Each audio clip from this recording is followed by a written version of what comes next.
I'll be talking about the French airstrikes in Syria. Now, the first thing immediately comes to mind is the doctrine of responsibility to protect. For those who didn't watch my responsibility to protect videos in 6 Official 99 Nations, here is the summary. Responsibility to protect basically says 3 things. Every state has a right and duty to protect its citizens from war crimes, crimes against humanity, ethnic cleansing, and genocide. If a state cannot do so, international assistance should be provided.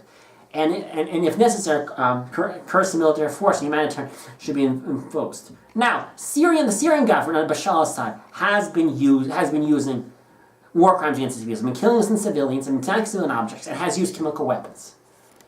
And these crimes are crimes under international law, under the Geneva Conventions, under the Rome Statute, and they must be stopped.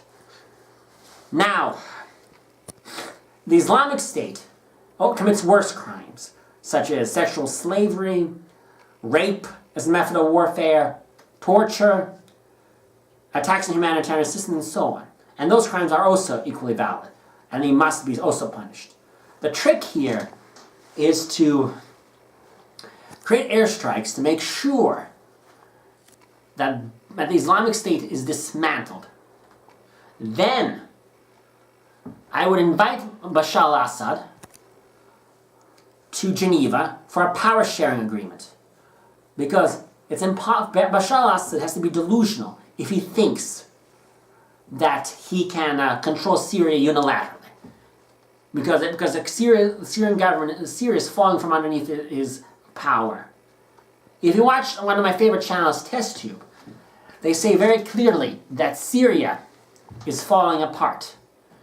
Because Syria is an artificial creation of the French after the fall of the Ottoman Empire. And it's unacceptable because Syria, the borders of Syria are not drawn to how the ethnic groups are devised it. And then quite frankly, the rest of the Middle East. And of course it's going to collapse.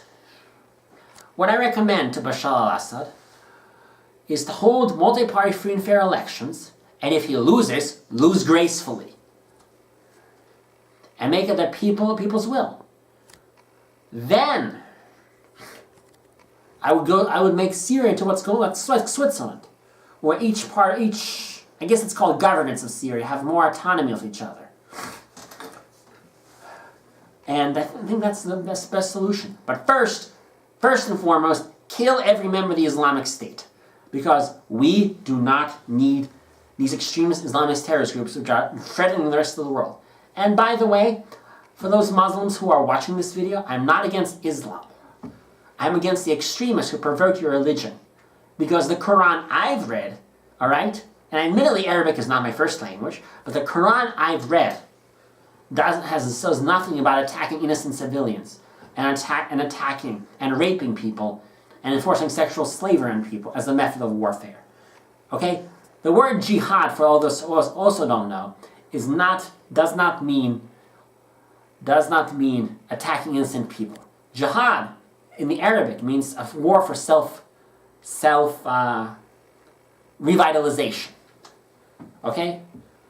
It doesn't mean kill the infidels, okay?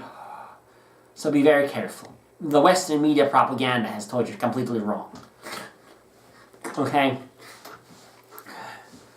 So, in conclusion, France should definitely help to destroy the Islamic State, and they should come up with a plan to have more free and fair multi-party elections.